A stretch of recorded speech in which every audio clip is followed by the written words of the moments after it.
Il existe, quelque part dans les archives privées d'un producteur parisien qui a longtemps refusé de parler, une lettre manuscrite de plusieurs pages, rédigée à l'encre bleue sur du papier à en-tête d'un grand hôtel de la Croisette, une lettre que Romy Schneider aurait glissée sous la porte de sa loge lors du festival de Cannes à la fin des années 60. Une lettre dont l'existence même a été niée pendant des décennies par tous ceux qui gravitaient autour de l'eux, et dont le contenu, selon les rares personnes qui affirmaient l'avoir lue, aurait suffi à bouleverser définitivement l'image que le grand public se faisait de la douce, de l'élégante, de l'intouchable Romy. Cette lettre décrivait, dit-on, les véritables raisons pour lesquelles elle avait refusé certains rôles.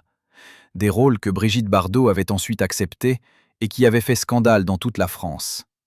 Et elle nommait, avec une précision troublante, les hommes qui avaient tenté de la faire changer d'avis. Où est passée cette lettre aujourd'hui?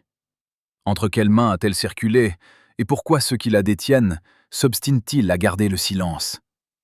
Et surtout, si ce document révèle ce que certains prétendent, pourquoi personne n'a-t-il jamais osé en parler à voix haute, même des années après que Romy Schneider a quitté la scène du monde? Voilà la question qui nous accompagnera tout au long de ce récit. Voilà le fil invisible qui relie chaque choix, chaque refus, chaque sourire retenu, de la femme que la France a aimée comme une fille adoptive. Une Autrichienne qui était devenue plus française que bien des Françaises. Une princesse de l'écran qui avait préféré l'ombre lumineuse de l'intelligence à l'éblouissement brûlant du scandale. Parce que l'histoire de Romy Schneider n'est pas seulement l'histoire d'une actrice exceptionnelle. C'est l'histoire d'un choix radical, d'une résistance obstinée, d'une femme qui a regardé en face la tentation de devenir une autre et qui a dit non. Un non qui lui a coûté bien plus qu'on ne le croit. Un non qui a défini une époque entière du cinéma français. Et un non dont les échos se font encore entendre aujourd'hui, dans chaque image que l'on retrouve, dans chaque film que l'on revisionne, dans chaque regard qu'elle posait sur la caméra, comme si elle nous confiait un secret que le reste du monde n'était pas encore prêt à entendre. Pendant des années, les gens qui travaillaient dans l'ombre de Romy Schneider, les habilleuses, les assistants de plateau, les chauffeurs qui la conduisaient d'un tournage à l'autre dans les rues de Paris, ont gardé pour eux des choses qui auraient dû être dites depuis longtemps. Certains avaient peur, d'autres se sentaient liés par une forme de loyauté que la mort même n'avait pas réussi à effacer. Mais il y en a un homme dont nous tairons le nom complet, mais que nous appellerons simplement Michel. Un homme qui a conduit Romy pendant près de 6 ans dans les années 70, qui a récemment accepté, après des décennies de silence, de raconter ce qu'il l'avait vu. Je la prenais souvent très tôt le matin, dit-il, sa voix portant encore la trace d'une émotion qu'il se force de contrôler. Parfois à 5 heures, parfois même avant, quand elle avait un tournage ou une séance de photos quelque part en dehors de Paris. Et dans la voiture, elle parlait. Pas beaucoup. Romy n'était pas une femme qui parlait pour ne rien dire. Mais parfois, quand elle était fatiguée, ou quand quelque chose l'avait contrariée la veille, elle laissait échapper des phrases qui me restaient dans la tête pour le reste de la journée. Ce que Michel raconte ensuite constitue un témoignage bouleversant sur la vie intérieure d'une femme que ses contemporains croyaient connaître et dont ils ignoraient, en réalité, presque tout. Parce que Romy Schneider, l'icône au trait parfait que l'on voyait sur les affiches de cinéma et dans les magazines, était aussi une femme profondément consciente de la bataille qui se jouait autour de elle. Une bataille silencieuse, mais impitoyable, dont les enjeux allaient bien au-delà d'une simple concours de popularité entre 2 actrices. Elle me parlait de Brigitte, continue Michel, en choisissant ses mots avec soin, comme quelqu'un qui rouvre un tiroir qu'il a gardé fermé très longtemps. Pas avec de la jalousie, non, je n'emploierai jamais ce mot pour Romy. Plutôt avec une sorte d'analyse froide, presque clinique. Elle disait que Brigitte avait compris quelque chose que les journalistes et les producteurs voulaient vendre, et qu'elle, Romy, avait décidé de vendre autre chose. Mais ce qu'elle ne disait pas, et je l'ai compris plus tard, c'est ce que ce choix avait un prix, que personne autour d'elle ne l'avait vraiment aidée à payer. Ce prix, Romy Schneider l'a payé en silence, en élégance, et parfois dans une solitude que ses sourires de façade ne laissaient jamais transparaître. Elle l'a payé dans les couloirs des studios, dans les bureaux des producteurs, dans les soirées cannoises où deux femmes représentaient deux visions antagonistes de ce que devait être une star, et où chaque regard échangé entre elles était scruté, analysé, amplifié par une presse avide de rivalité. Et ce que Michel nous révèle ce soir, après tant d'années de silence, c'est ce que la femme qu'il conduisait à travers Paris avant l'aubet savait exactement dans quel jeu elle jouait, et avait choisi, les yeux grands ouverts, de jouer différemment. Mais pourquoi avait-elle fait ce choix? Et qui, dans les l'ombre, avait tout fait pour le dissuader? Pour comprendre ce qui s'est vraiment passé entre Romy Schneider et le monde du cinéma français des années 60, il faut remonter à quelque chose que peu de gens connaissent aujourd'hui. Il existait, dans les cercles très fermés de la production cinématographique parisienne de cette époque, un petit groupe d'hommes, pas plus de 5 ou 6 selon les sources qui ont accepté de nous parler sous couvert d'anonymat, qui se retrouvaient régulièrement dans un restaurant du 8e arrondissement dont nous ne donnerons pas le nom, et qui avaient, entre eux, une vision très précise de ce que devaient être les stars féminines françaises des années 60. Une vision qui était, si l'on ose dire, taillée sur mesure pour Brigitte Bardot et qui laissait à Romy Schneider une place très inconfortable. Ces hommes, producteurs, directeurs artistiques, journalistes de prestige, n'étaient pas malveillants au sens vulgaire du terme. Ils n'étaient pas non plus stupides. Ils étaient simplement les gardiens d'un certain ordre du spectacle, d'une certaine économie du désir que le cinéma français s'était mis à vendre au monde entier depuis la fin des années 50, et dans laquelle Brigitte Bardot jouait un rôle central, irremplaçable, fondateur. Elle était le feu, elle était la provocation incarnée. Elle était ce que le monde regardait et que la France exportait comme une marque de fabrique nationale. Et Romy, dans cet ordre-là, était une anomalie. Une anomalie magnifique, certes. Personne dans ce petit groupe ne contestait son talent ni sa beauté, mais une anomalie quand même. Parce que Romy Schneider ne jouait pas le jeu. Parce qu'elle refusait les rôles que l'on jugeait nécessaires à sa carrière. Parce qu'elle préférait les tournages difficiles, les réalisateurs exigeants, les films qui ne faisaient pas nécessairement recette, mais qui laissaient une trace dans les mémoires. Parce qu'elle avait, pour tout dire, une idée du cinéma qui n'était pas celle que ce groupe voulait vendre. Selon plusieurs témoignages recueillis au fil des années et que nous avons pu confronter les uns aux autres, certains membres de ce cercle auraient activement travaillé à orienter les propositions qui parvenaient à Romy de manière à la canaliser vers des projets plus commerciaux, plus bankables, plus conformes à l'image d'une star internationale que l'on pouvait mettre en valeur d'une certaine façon. Ils n'interdisaient rien, ils n'en avaient ni le pouvoir, ni le désir, mais à en croire ces sources, ils auraient suggéré, orienté, créé des conditions dans lesquelles certains choix paraissaient plus raisonnables que d'autres.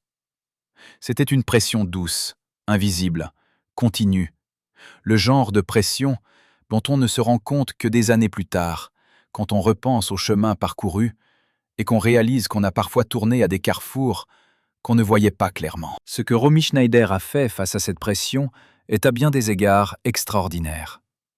Elle a résisté. Pas en faisant de grands discours, pas en organisant des conférences de presse, pas en déclarant la guerre ouverte à qui que ce soit. Ce n'était pas sa manière. Elle a résisté par ses choix, un à un, film après film, rôle après rôle. Elle a dit oui à des projets que certains jugeaient suicidaires pour une carrière commerciale. Elle a dit non à des propositions qui l'auraient rendue plus célèbre à court terme, mais qui l'auraient, selon elle, trahi à long terme. Elle a construit, pierre par pierre, avec une patience et une obstination que ses contemporains ont souvent confondues avec de l'arrogance, une image qui était la sienne propre, irréductible, impossible à déposer entre les mains de ceux qui voulaient en faire autre chose. Mais voici ce que personne, dans ce récit-là, n'a jamais vraiment dit clairement. Le fait que Romy Schneider ait résisté à ce groupe ne signifie pas que cette résistance n'ait pas eu un coût considérable sur sa vie personnelle, sur ses relations, sur les choix qu'elle a dû faire dans des domaines très éloignés du cinéma. Parce que lorsqu'on refuse les règles d'un jeu aussi puissant que celui du Star System des années 60, les conséquences ne se limitent pas à la sphère professionnelle. Elles s'infiltrent partout. Dans les amitiés qui se refroidissent sans explication, dans les amours qui se compliquent de façon inexplicable, dans les soirées où l'on vous invite, mais où l'on vous place toujours un peu à l'écart, dans ce no man's land élégant et glacial, réservé à ceux qui ont refusé de jouer le rôle qu'on leur avait assigné. Et pendant toutes ces années, ce petit groupe de gardiens de l'ordre du spectacle continuait de se retrouver dans son restaurant du 8e arrondissement, de parler d'elle avec une admiration mêlée de perplexité, de se demander tout haut pourquoi cette femme si douée, si belle, si aimée du public, s'obstinait à compliquer ce qui aurait pu être si simple.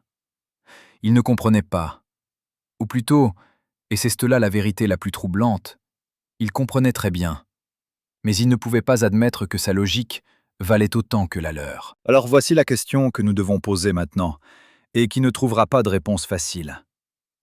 Dans ce jeu de pouvoir discret et sophistiqué qui opposait Romy Schneider à ceux qui voulaient faire d'elle quelqu'un d'autre, y avait-il parmi ses proches, parmi les hommes qui partageaient sa vie, qui prétendaient l'aimer, qui se présentaient comme ses soutiens les plus fidèles, quelqu'un qui aurait pu, consciemment ou non, laisser filtrer dans l'ombre certaines informations, certaines vulnérabilités, vers ceux-là même qui cherchaient à l'influencer? C'est ce que certains ont osé murmurer, longtemps après. On dit qu'il existerait, dans les archives d'un cabinet d'avocats parisien du 16e arrondissement, un document que la plupart des biographes de Romy Schneider n'auraient jamais vu, et que ceux qui l'ont vu ont préféré, pour des raisons qui leur appartiennent, ne jamais mentionner publiquement. Ce document, rédigé en français et en allemand sur plusieurs feuillets dactylographiés, porte la date du printemps 1962, et il est signé, à la dernière page, d'une signature que les spécialistes reconnaîtraient immédiatement si on la leur montrait. Ce n'est pas exactement un contrat au sens ordinaire du terme, aucune juriste sérieuse ne l'appellerait ainsi. Mais c'est quelque chose de bien plus contraignant qu'un simple accord verbal. Quelque chose qui ressemble, à la lecture, à une cartographie précise de ce que Romy Schneider avait le droit de faire, et surtout, de ce qu'elle n'avait pas le droit de faire pendant les années qui suivraient, tant sur le plan professionnel que sur le plan de ce que ce document appelait, dans une formulation qui laisse encore les lecteurs abasourdis, la gestion de son image publique et de ses expressions artistiques personnelles. Selon les sources qui nous ont parlé de ce document, il aurait comporté, selon nos sources, des clauses d'une précision stupéfiante, des restrictions sur le type de rôle qu'elle pouvait accepter sans consultation préalable, des obligations de disponibilité qui empiétaient directement sur sa vie privée, et, détail le plus troublant de tous, une clause de confidentialité d'une portée si étendue qu'elle interdisait pratiquement à Romy de parler publiquement de certains aspects de sa propre carrière sans risquer des conséquences financières considérables. Des conséquences qu'une actrice, même célèbre, même bien payée pour l'époque, n'aurait pas pu absorber sans se retrouver dans une situation très difficile. On ne saurait dire avec certitude que ce document est à l'origine de certains de ses silences les plus énigmatiques. Ces moments d'interview où elle semblait sur le point de dire quelque chose d'important, et puis s'arrêtait, souriait légèrement, changeait de sujet avec cette grâce qui était sa signature. Mais la coïncidence temporelle entre certaines de ses renonciations publiques les plus remarquées et la période couverte par ce document est, pour le moins, difficile à ignorer. Ceux qui gravitaient autour d'elle à cette époque, les costumières, les maquilleurs, les assistants de réalisation qui la voyaient travailler de très près, racontent tous la même chose, chacun avec ses propres mots. Qu'il existait des sujets autour desquels Romy construisait, sans que cela soit jamais dit explicitement, un espace d'interdiction absolue. Des territoires où même les plus proches ne s'aventuraient pas. Des zones de silence que sa seule présence suffisait à établir, sans qu'elle ait besoin d'élever la voix, ni de claquer une porte. On comprenait, dit une de ces personnes, qui a travaillé avec elle sur plusieurs tournages au cours des années 70 et qui a accepté de nous parler, à condition que nous ne précisions pas sa fonction, On comprenait qu'il y avait des questions qu'on ne posait pas. Pas parce qu'elle était froide ou distante, elle était au contraire l'une des actrices les plus chaleureuses avec qui j'ai jamais travaillé. Mais parce qu'on sentait, derrière certaines portes, quelque chose de lourd. Quelque chose qui n'était pas à nous. Ce quelque chose de lourd derrière les portes fermées de Romy Schneider, c'est précisément là que réside la vraie question de cette histoire. Parce que si un document de cette nature a réellement existé, s'il a vraiment contraint cette femme à naviguer dans les eaux de sa propre carrière, avec une liberté plus limitée qu'elle ne le laissait paraître, alors tout ce que nous croyons savoir sur ses choix artistiques prend une dimension radicalement différente. Et la question qui se pose alors n'est plus seulement celle de l'art contre le commerce, de l'élégance contre la provocation. La question qui se pose est celle de la liberté. Est-ce que Romy Schneider a vraiment choisi, librement et souverainement, de ne pas être Brigitte Bardot? Ou est-ce qu'une partie de ce choix lui avait déjà été imposée, sur du papier dactylographié, bien avant qu'elle ait eu le temps de comprendre pleinement les règles du jeu dans lequel on l'avait fait entrer? Il y a quelque chose que les admirateurs de Romy Schneider ne savent généralement pas, parce que cela n'a jamais fait partie du récit officiel qui a été construit autour de l'E. Un récit soigneusement poli, soigneusement lumineux, dans lequel les zones d'ombre ont été systématiquement effacées au profit d'une image de femme parfaitement maîtresse de l'eux-mêmes. Ce quelque chose concerne une petite chapelle, ou plutôt une femme dont nous ne dirons pas le nom précis, mais que ceux qui fréquentaient les milieux artistiques parisiens des années 70 reconnaîtraient immédiatement si nous décrivions la maison de campagne dans laquelle elle recevait, à 1 heure de route de Paris, certaines personnalités du monde du spectacle qui tenaient absolument à ce que leur visite reste discrète. Cette femme, appelons-la simplement Madame V, comme certains de ses visiteurs l'appelaient à mi-voix en souriant, cette femme avait la réputation d'être une voyante d'une précision déconcertante. Pas le genre de voyante de foire avec des cristaux et des tentures violettes. Non, quelqu'un de sérieux, de sobre, dont les consultations avaient lieu autour d'une table en bois clair, dans une pièce sans ornement particulier, et dont les lectures, comme elle les appelait elle-même, étaient si précises dans leurs détails que plusieurs de ses clients, des gens importants, des gens qui n'avaient aucune raison apparente de croire à ce genre de choses, revenaient la voir régulièrement, parfois 2 ou 3 fois par an, pendant des années. Plusieurs personnes ayant des liens étroits avec l'entourage de Romy Schneider au cours des années 70 ont affirmé, séparément et sans se consulter, que Romy rendait elle aussi visite à Madame V de temps à autre. Ces visites auraient commencé après une période particulièrement difficile dans sa vie personnelle. À un moment où elle cherchait, disait-elle à ceux en qui elle avait confiance, un point fixe dans un monde qui semblait bouger sous ses pieds. Cela ne doit pas nous surprendre.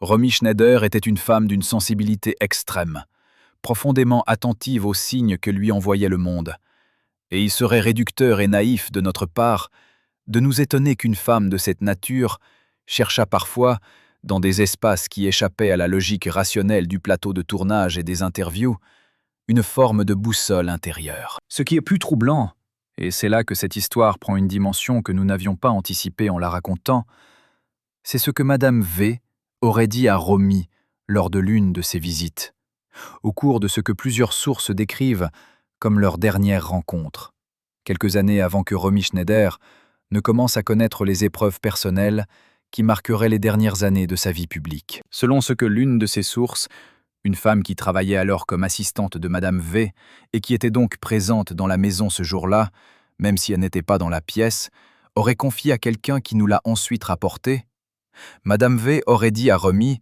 avec la sérénité tranquille qui caractérisait ses consultations, quelque chose d'équivalent à ceci, que la force de Romy Schneider venait de ce qu'elle gardait caché, et que le jour où elle consentirait à tout montrer, à tout exposer comme certains le lui demandaient, quelque chose d'essentiel en elle se effacerait pour toujours. Ce que Romy aurait répondu à cela, personne ne le sait avec certitude. L'assistante n'a entendu que le silence qui a suivi, et puis, quelques minutes plus tard, le bruit de la porte qui s'ouvrait. Mais voici ce qui est intéressant. Dans les mois qui ont suivi cette visite, selon les mêmes sources, Romy Schneider a refusé plusieurs projets qui l'auraient exposé à une forme de visibilité très différente de celle qu'elle avait toujours cultivée. Des projets qui l'auraient rapproché, ironiquement, de l'image de Bardot plutôt que de l'éloigner. Et personne, dans son entourage, n'a réussi à obtenir de l'une explication qui aille au-delà d'une sourire et d'une phrase qu'elle aurait prononcée, selon son secrétaire de l'époque, avec une conviction tranquille et définitive: « Je sais ce que je vaux quand on ne me voit pas tout entière. » Cette phrase, « Je sais ce que je vaux quand on ne me voit pas tout entière », est peut-être la clé la plus précieuse que Romy Schneider nous ait laissée pour comprendre ce qu'elle cherchait dans son art et ce qu'elle refusait de sacrifier sur l'autel du succès immédiat. C'est une phrase qui dit quelque chose de fondamental sur le rapport entre une femme et son image, sur la différence entre se montrer et se révéler, sur cette conviction profonde que le mystère n'est pas une coquetterie, mais une forme de dignité. Une conviction que Brigitte Bardot, avec sa générosité incendiaire et son mépris magnifique de toute prudence, n'aurait probablement jamais exprimée en ces termes. Parce que Bardot était exactement l'inverse. Une femme qui croyait que la vérité d'une femme se trouvait dans sa capacité à tout donner, tout exposer, tout brûler. Deux philosophies, deux beautés. Deux façons d'occuper le monde. Et une question qui flotte encore, des décennies plus tard, au-dessus de ces deux destins extraordinaires. Laquelle de ces deux femmes avait raison? Et cette question, a-t-on envie de vous demander, a-t-elle pour vous une réponse évidente?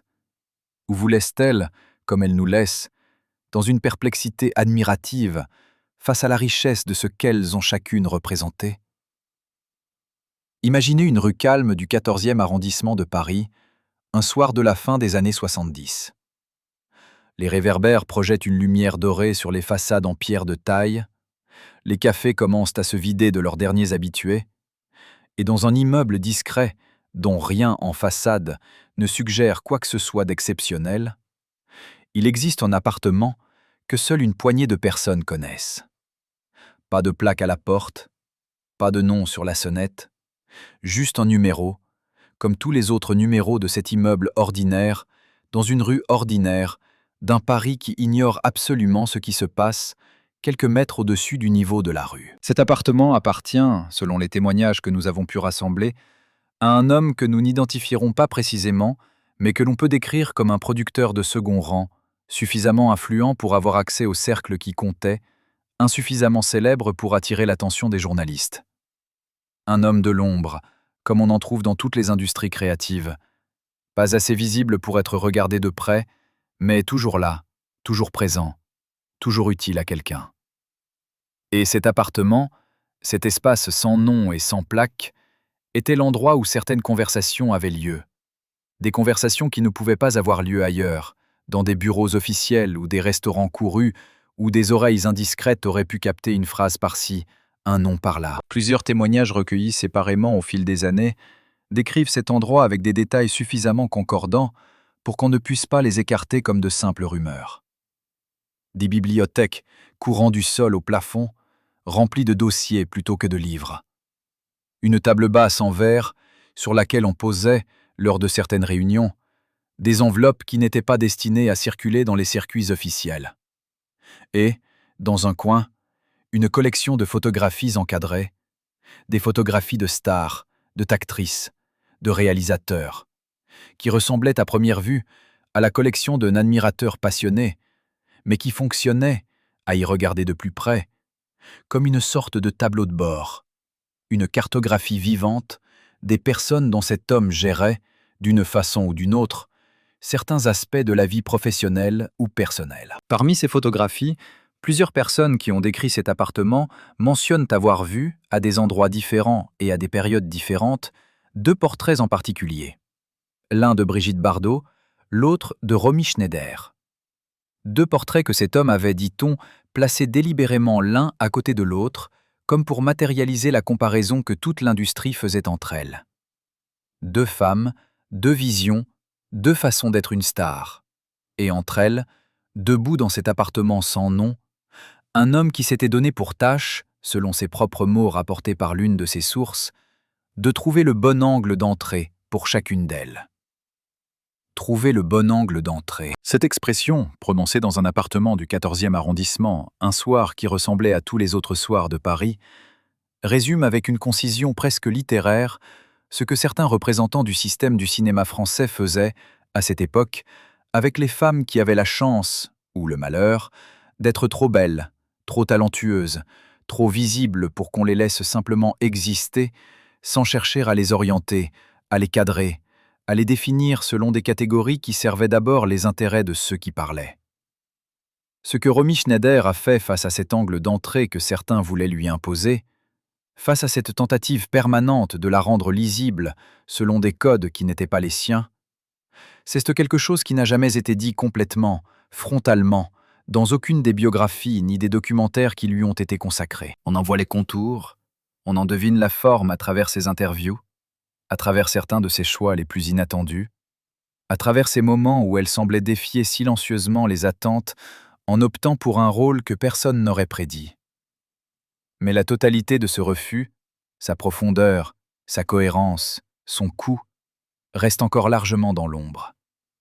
Ce qui est certain, c'est ce que des sources proches de son entourage affirment, à travers des années de témoignages indépendants, qu'il se serait produit, au cours des années 70, au moins un incident précis.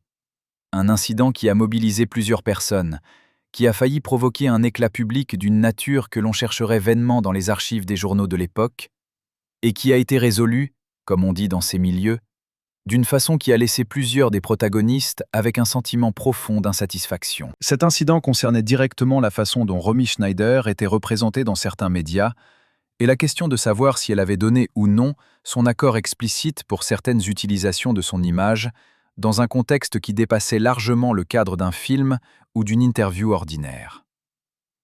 Des sources proches de la situation décrivent Romy à ce moment-là comme quelqu'un qui a réagi non pas avec des larmes ou de la colère, elle avait appris depuis longtemps que ni les larmes ni la colère ne fonctionnaient dans ce milieu, mais avec une froide détermination qui a surpris même ceux qui croyaient la connaître bien. Elle aurait, selon ces mêmes sources, convoqué dans les 24 heures un avocat de son choix, non pas l'avocat habituel qui gérait les affaires courantes de sa carrière, mais quelqu'un qu'elle avait contacté elle-même, de sa propre initiative, sans en informer son entourage habituel.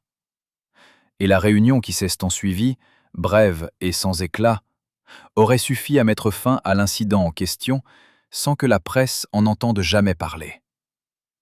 Ce que cet incident nous dit sur Romy Schneider, sur la femme réelle, pas l'icône de papier glacé que les magazines célébraient, c'est quelque chose d'absolument essentiel. Que derrière l'élégance apaisante, derrière la grâce qu'elle projetait comme une lumière naturelle, il y avait une intelligence stratégique d'une précision redoutable. Une femme qui savait exactement ce qui se passait autour d'elle, qui en connaissait les règles mieux que certains de ceux qui prétendaient les écrire, et qui avait développé, à travers les années, une façon de défendre son territoire qui était d'autant plus efficace qu'elle était invisible. Pas de déclaration tonitruante, pas de rupture spectaculaire, juste une ligne tenue avec une constance qui forçait finalement le respect même de ceux qui auraient préféré la voir pliée.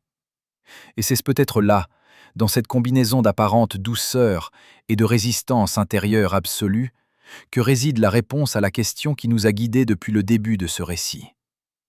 Pourquoi Romy Schneider a-t-elle choisi l'élégance plutôt que la provocation, la retenue plutôt que l'éclat, la profondeur plutôt que la surface? Peut-être pas seulement par tempérament, pas seulement par philosophie artistique, mais aussi parce qu'elle avait compris, plus vite et plus clairement que beaucoup d'autres femmes de son époque, que dans le monde dans lequel elle vivait, la vraie subversion n'était pas de tout montrer, c'était de ne jamais laisser les autres décider de ce qu'on gardait pour soi. La vraie question, alors, n'est pas de savoir si elle a gagné ou perdu dans ce jeu complexe et silencieux. La vraie question est celle-ci. Pensez-vous que les femmes d'aujourd'hui, dans le monde des médias et du spectacle tel qu'il existe maintenant, font face à des pressions fondamentalement différentes de celles que Romy Schneider affrontait dans cet appartement sans nom du 14e arrondissement? Ou est-ce simplement le décor qui a changé, pendant que le jeu, lui, est resté le même. Il y a une scène dont presque personne ne parle. Une scène qui s'est se dérouler un après-midi de l'automne 1976, dans les couloirs d'un studio de la banlieue ouest de Paris, où Romy Schneider venait d'achever une journée de tournage particulièrement éprouvante.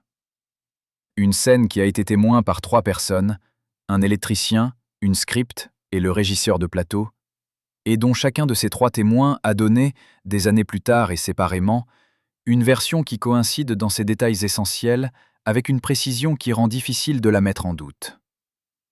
Un homme était venu ce jour-là. Pas un homme que l'on attendait, pas un homme dont le nom figurait sur la liste des visiteurs autorisés que le directeur de production tenait à jour avec un soin méticuleux, parce que les tournages de cette envergure étaient des espaces fermés où les présences étrangères se remarquaient immédiatement. Un homme que personne n'avait vu arriver et que plusieurs personnes sur le plateau avaient néanmoins remarqué dans les dernières heures de la journée, debout dans un couloir adjacent à la loge de Romy, attendant avec une patience qui contrastait avec quelque chose d'intense, presque de tendu, dans sa façon de se tenir. L'électricien a décrit son manteau, gris, long, d'une coupe qui n'était pas française. La script a décrit ses chaussures, très cirées, d'une qualité visible même de loin.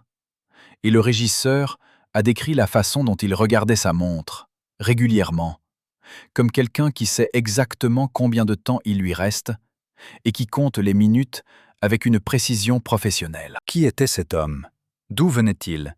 Et pourquoi, après un peu moins d'1 heure passée dans la loge de Romy, 1 heure pendant laquelle aucun des 3 témoins n'a entendu de voix élevée, mais pendant laquelle la script, passant dans le couloir à 2 reprises, a décrit une atmosphère qu'elle a qualifiée, dans ses propres mots, de lourde, comme avant un orage?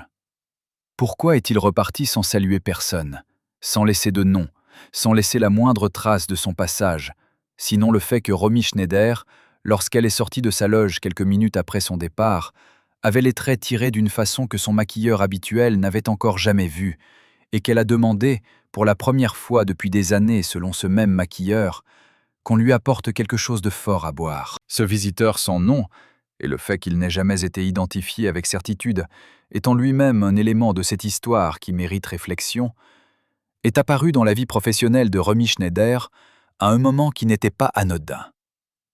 C'était au milieu d'une période pendant laquelle plusieurs des décisions les plus importantes de sa carrière se trouvaient en jeu simultanément.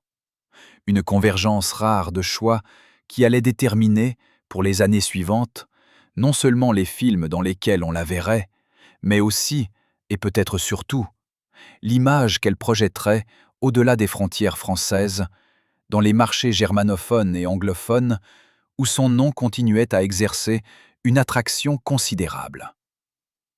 Il faut comprendre ce que représentait, à cette époque précise, la question de la carrière internationale de Romy Schneider. Elle n'était pas simplement une actrice française parmi d'autres.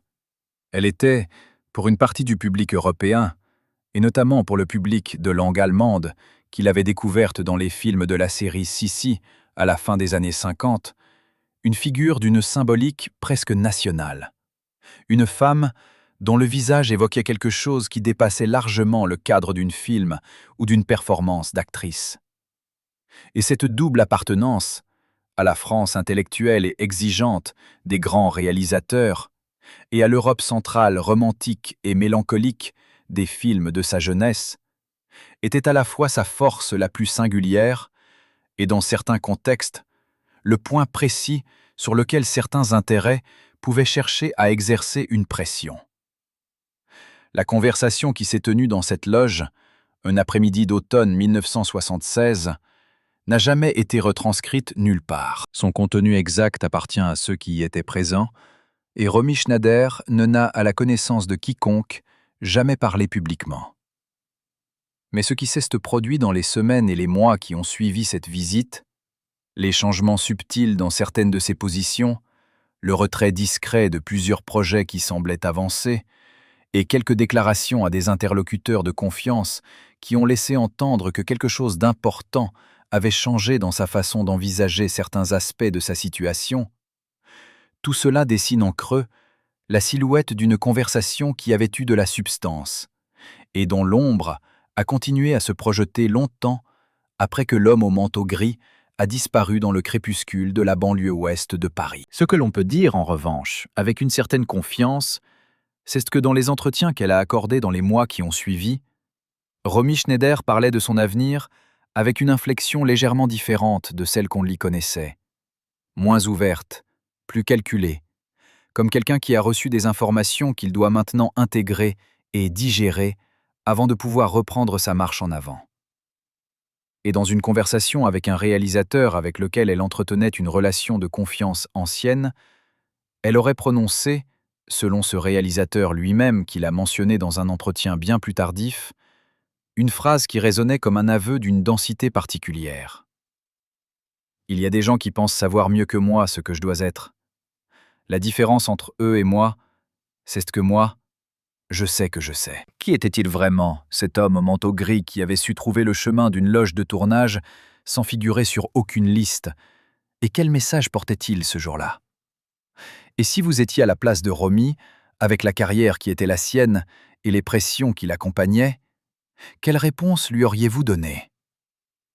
Il existe, dans les archives de plusieurs journaux et magazines français des années 60 et 70, une asymétrie que peu de chercheurs ont pris la peine de mesurer avec précision, mais qui, une fois qu'on la voit, devient impossible à ignorer. Si l'on compare le volume et le ton des articles consacrés à Brigitte Bardot et ceux consacrés à Romy Schneider sur la même période, on ne trouve pas simplement une différence quantitative, on trouve quelque chose de qualitativement différent.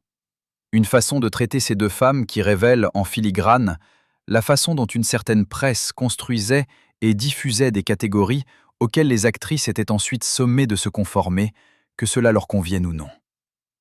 Bardot, dans cette presse, était toujours au centre des polémiques, au centre des scandales, au centre des conversations sur la liberté féminine, la modernité, l'audace.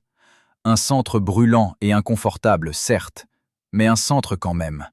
Une position qui conférait une forme de pouvoir, même lorsqu'elle semblait exposée à tous les vents. Romy, elle, était perpétuellement décrite sur le mode du comparatif. Plus discrète que Bardot, plus élégante que Bardot, plus intellectuelle que Bardot. Comme si son existence dans ce paysage médiatique ne pouvait être formulée qu'en référence à cette autre femme, comme si elle n'avait de définition propre que négative, par contraste, par distinction. Ce n'était pas une violence grossière, c'était quelque chose de bien plus subtil et, à certains égards, de bien plus efficace. Une façon de la définir qui la privait, structurellement, d'un centre à elle, d'une existence médiatique qui ne passerait pas obligatoirement par le prisme de la comparaison. Ce que des sources proches des rédactions de l'époque ont confié à plusieurs chercheurs qui ont travaillé sur cette période, c'est que cette asymétrie n'était pas entièrement spontanée. Qu'il existait, dans les cercles où se prenaient les décisions éditoriales importantes, une sorte d'accord implicite, jamais formalisé par écrit, jamais discuté ouvertement, mais néanmoins réel et opérant, sur la façon dont il convenait de parler de ces deux femmes. Bardot vendait des couvertures, générait du trafic dans les kiosques, provoquait des réactions qui faisaient elles-mêmes l'objet d'articles supplémentaires. Romy, plus retenue, plus difficile à accrocher sur un scandale ou une provocation, était utile dans un autre registre, celui de la nuance, du prestige, de ce que les rédacteurs en chef de l'époque appelaient, avec une légère condescendance, la culture. Elle était, dans ce schéma, un outil de respectabilité, quelqu'un dont on se servait pour tempérer l'image d'une presse qui, autrement, aurait pu sembler entièrement dédiée au sensationnalisme. Et c'est là que cette histoire prend une dimension qui va au-delà de la simple question du goût artistique ou du tempérament personnel. Parce que ce que Romy Schneider vivait dans la presse de cette époque, cette façon d'être définie non pas pour ce qu'elle était, mais pour ce qu'elle n'était pas, non pas pour ses choix propres, mais pour sa différence d'avec quelqu'un d'autre, c'était une forme de diminution systématique habillée en éloge. On la respectait, certes, on admirait son talent, on saluait son intelligence, on citait ses films avec déférence, mais on la plaçait, dans le même geste, dans un espace légèrement en retrait, légèrement moins central, légèrement moins nécessaire que celui que Bardot occupait avec une souveraineté naturelle et inconsciente. Ce que Romy a compris de cette situation, et plusieurs de ses proches témoignent qu'elle en était parfaitement consciente, même si elle ne parlait qu'à de rares confidents, c'est ce qu'il existait, au cœur même de cette admiration qu'on lui témoignait, une cage dorée. Pas une cage de métal brut, comme dans les contes les plus grossiers du pouvoir. Une cage dorée fin, travaillée avec une précision de joaillier, dont les barreaux étaient faits de compliments et de distinctions, et dont les portes étaient gardées non pas par des gardiens visibles, mais par l'habitude, par le consensus, par cette force invisible qui fait que les choses se perpétuent simplement parce qu'elles ont toujours été ainsi. Plusieurs personnes ayant travaillé étroitement avec Romy au cours des années 70 décrivent un moment précis qui semble être revenu plusieurs fois dans des conversations différentes, ce qui lui confère une réalité difficile à nier, où elle aurait dit, avec ce calme qui était l'une de ses signatures les plus reconnaissables, « Je suis très bien placé sur l'échiquier. Le problème, c'est que ce n'est pas moi qui ai placé ma pièce. » Cette phrase, si elle a bien été prononcée, est d'une lucidité qui ferait froid dans le dos à n'importe quel observateur de ce que les industries créatives peuvent faire des êtres qui ont la malchance d'être à la fois trop brillants pour être ignorés et trop indépendants pour être entièrement contrôlés. Parce qu'au fond, ce que cette phrase dit, c'est que Romy Schneider savait. Elle savait que dans le jeu complexe qui se jouait autour d'elle et de Bardot, dans ce ballet permanent de comparaison et de distinction que la presse orchestrait avec une régularité bien trop mécanique pour être entièrement naturelle, sa place avait été définie par d'autres avant qu'elle ait pu la définir elle-même. Et la vraie question n'était pas de savoir si elle pouvait changer cette place, si elle pouvait sortir de la case élégance retenue pour occuper la case provocation libératrice ou n'importe quelle autre case que le système avait prévue. La vraie question était de savoir si elle pouvait, à l'intérieur même de la case qu'on lui avait assignée, trouver un espace suffisamment grand pour y loger quelque chose qui lui appartienne vraiment. Et c'est cette question, cette tentative permanente de trouver un espace authentique à l'intérieur d'une image construite en partie par d'autres, qui donne à la carrière de Romy Schneider sa tension la plus profonde et la plus émouvante. Ce n'est pas l'histoire d'une femme qui a choisi librement et sans entrave d'être ce qu'elle était. C'est l'histoire d'une femme qui a fait de sa résistance à ce qu'on voulait qu'elle soit une forme d'art à part entière. Et si l'on regarde ces films avec cette clé en main, si l'on regarde la façon dont elle habitait ses rôles, la façon dont elle donnait de la vie à des personnages qui semblaient parfois contenir en eux quelque chose de bien plus personnel que la simple exécution d'un texte, on voit partout les traces de ce combat silencieux, de cette affirmation obstinée d'une intériorité que le système autour de lait aurait préféré, pour des raisons de simplicité commerciale, ne pas avoir à prendre en compte. Alors voici la question que cette réalité nous oblige à poser. Pensez-vous que les critiques et les journalistes de l'époque avaient conscience de ce mécanisme dans lequel ils participaient? Ou croyaient-ils sincèrement rendre hommage à Romy en la définissant perpétuellement comme le contrepoint élégant de Bardot, sans voir qu'en faisant cela, il lui refusait quelque chose d'essentiel? Et puis, il y eut Harry Meyen. Il faut parler de Harry Meyen, parce que ne pas parler de Harry Meyen lorsqu'on raconte l'histoire de Romy Schneider dans les années 70, c'est raconter une histoire qui a l'air complète, mais qui est amputée de sa partie la plus révélatrice. Comme un tableau dont on aurait soustrait la figure centrale, en laissant intact le décor qui l'entourait. Harry Meyen, acteur allemand, homme de théâtre, homme d'une intelligence que tous ceux qui le connaissaient reconnaissaient sans réserve, était entré dans la vie de Romy au milieu des années 60, à une époque où elle cherchait, après la rupture douloureuse et publiquement commentée avec Alain Delon, quelque chose qui ressemblerait davantage à une vie réelle qu'au roman permanent qu'était son existence de star internationale.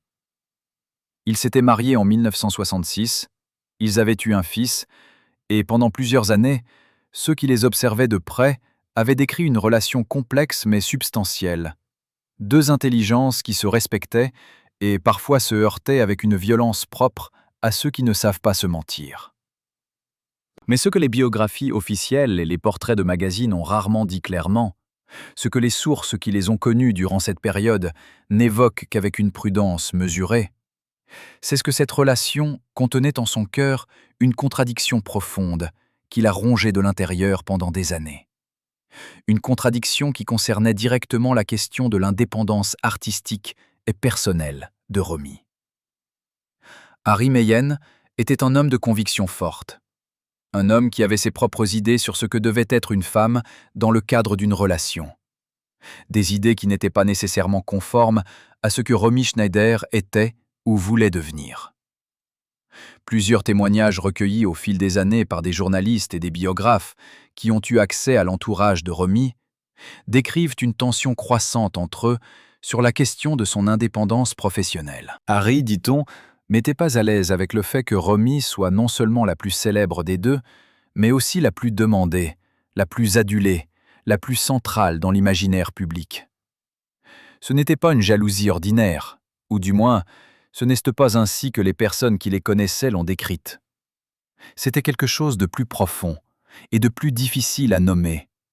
Quelque chose qui avait à voir avec une certaine idée de l'équilibre dans un couple, et avec le fait que dans ce couple-là, cet équilibre était structurellement impossible à maintenir parce que Romy était ce qu'elle était, et que rien, aucun arrangement domestique, aucune concession professionnelle, aucun silence stratégique ne pouvait changer ce fait fondamental. Ce que certaines sources, particulièrement proches de Romy dans les années qui ont suivi sa séparation d'avec Harry Meyen en 1975, ont décrit avec une gravité qui ne laissait pas de doute sur l'importance de ce qu'elle rapportait, c'est ce que Harry Meyen aurait, à plusieurs reprises et sur plusieurs années, transmis à des tiers, selon ces témoignages impossibles à vérifier formellement, des gens du milieu cinématographique, des gens qui connaissaient les producteurs, les distributeurs, les personnes qui prenaient les décisions qui comptaient, des informations sur l'état intérieur de Romy, sur ses doutes, ses fragilités,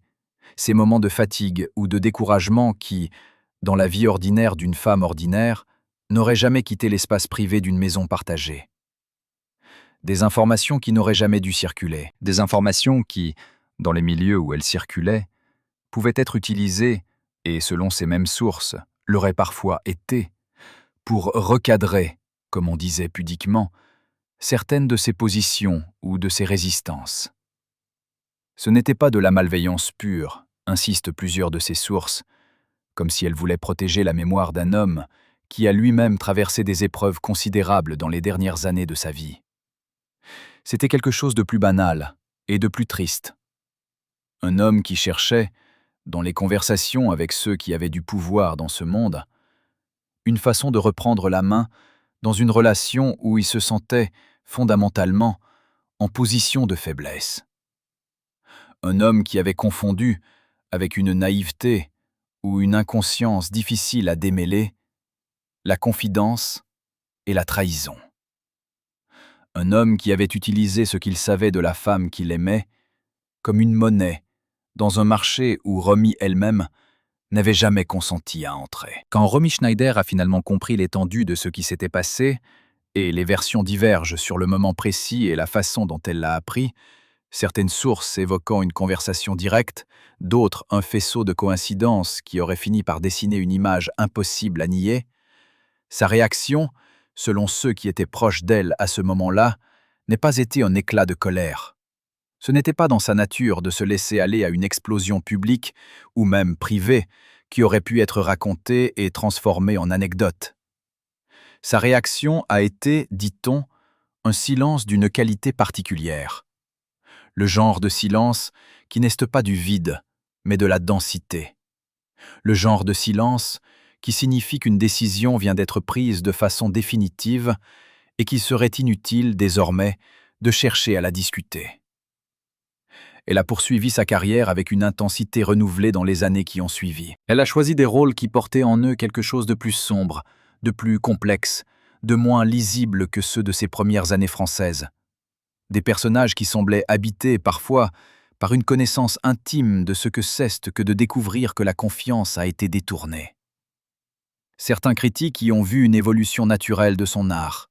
D'autres, plus attentifs, y ont vu la trace d'une transformation intérieure que les événements de sa vie personnelle avaient rendue inévitable.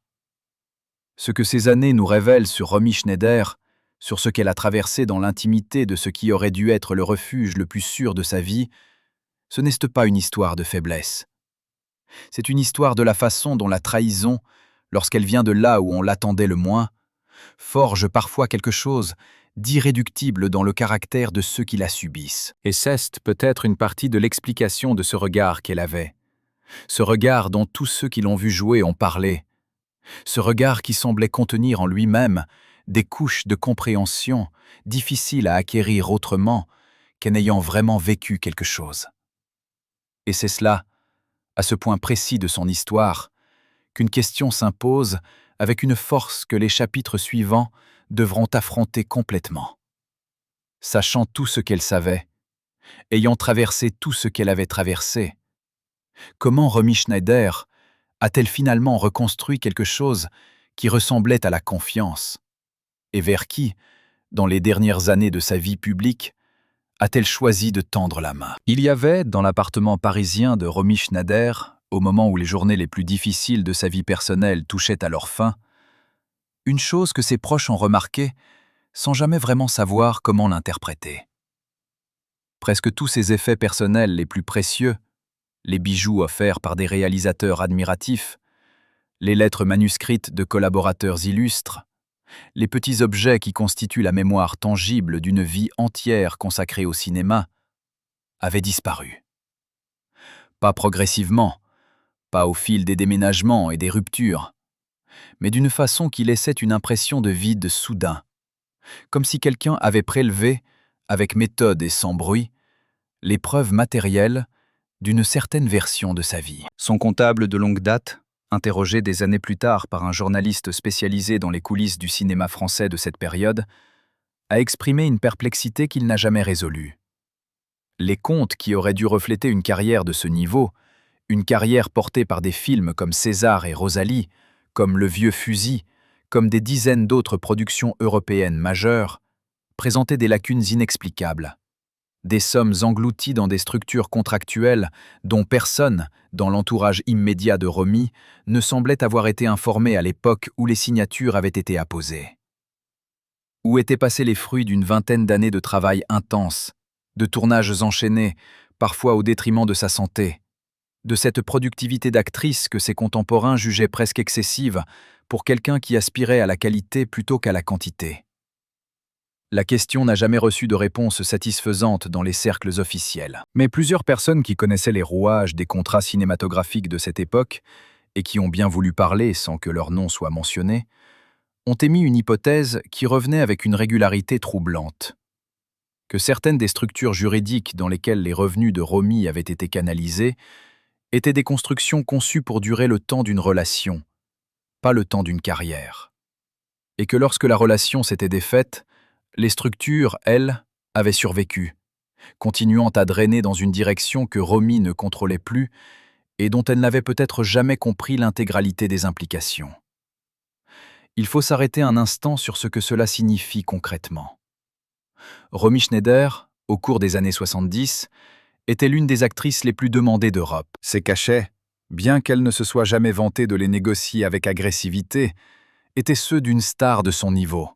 Substantiel, comparable à ce que percevaient ses homologues masculins pour des productions équivalentes, suffisant pour assurer une vie très confortable et une sécurité solide pour les années à venir. Et pourtant, selon les informations qui ont filtré à travers les décennies, elle traversait régulièrement des périodes de tension financière dont l'origine demeurait opaque à ceux qui l'entouraient. Des périodes où elle acceptait des projets qu'elle n'aurait pas choisis dans d'autres circonstances, non pas par passion artistique, mais par une nécessité plus prosaïque et plus humiliante. Des périodes où l'on aurait attendu d'une femme de son parcours une liberté totale de choix, et où cette liberté était en réalité contrainte par des impératifs qu'elle ne rendait jamais publics. Certains biographes ont attribué ces difficultés à une gestion personnelle insuffisante, à cette inattention aux chiffres qui caractérise, disent-ils, beaucoup d'artistes absorbés par leur travail créatif. Mais plusieurs personnes ayant accès aux réalités administratives de sa carrière ont contesté cette explication avec une fermeté qui donnait à penser qu'elle savait quelque chose de plus précis.